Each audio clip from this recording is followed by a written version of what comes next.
Hi all. Very long day back இன்னைக்கு தான் video post பண்ணுறேன்.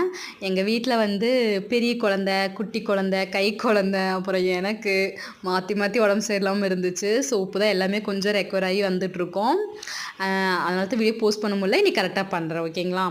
அப்புறம் வந்து அத்தை வீட்டுக்கு போயிருந்தேன். அங்கே வந்து இந்த குட்டி பையன் இருக்கான் பார்த்தீங்களா, இந்த வாண்டு பையன். அவன் வந்து பூச்செடி எல்லாம் கீழே தள்ளி விட்டு எல்லாம் உடஞ்சி எல்லாம் அங்கங்கே கிடந்துச்சு. ஸோ இதெல்லாம் எதுக்கு மறுபடியும் வேஸ்ட் பண்ணிட்டு அப்படின்ட்டு மறுபடி வேறு தொட்டியில் மாற்றி கொஞ்சம் ஆர்கனைஸ் பண்ணி வச்சிட்ருந்தேன். அது இல்லாமல் புது வீட்லேயுமே வந்து பெருசாக செடி வைக்கிறதுக்கெல்லாம் இடம் இல்லை. அதனால் நான் தொட்டியில் தான் வச்சிட்ருக்கேன். ஸோ அங்கேயும் கொஞ்சம் கொண்டு போய் வைக்கலாம் அப்படின்ட்டு எல்லாம் கட் பண்ணி நீட்டாக ஆர்கனைஸ் பண்ணிகிட்டு இருந்தேன். யாருக்கெல்லாம் இந்த மாதிரி செடி வைக்கிறதுனா பிடிக்கும்னு சொல்லுங்கள். எனக்கு ரொம்ப ரொம்ப பிடிக்கும். ஆனால் எனக்கு டைமே கிடைக்கிறது இல்லை. பட் இருந்தாலும் கிடைக்கிற அந்த குட்டி குட்டி டைம்லேயுமே வந்து நான் இதில் கொஞ்ச நேரம் ஏதாவது ஒன்று பண்ணிகிட்ருப்பேன். அது ரொம்ப ரொம்ப பீஸ்ஃபுல்லாக இருக்கும். யாருக்கெல்லாம் வந்து செடி வைக்கிறதெல்லாம் பிடிக்கும்னு கண்டிப்பாக எனக்கு கமெண்ட் பண்ணுங்கள். Bye friends.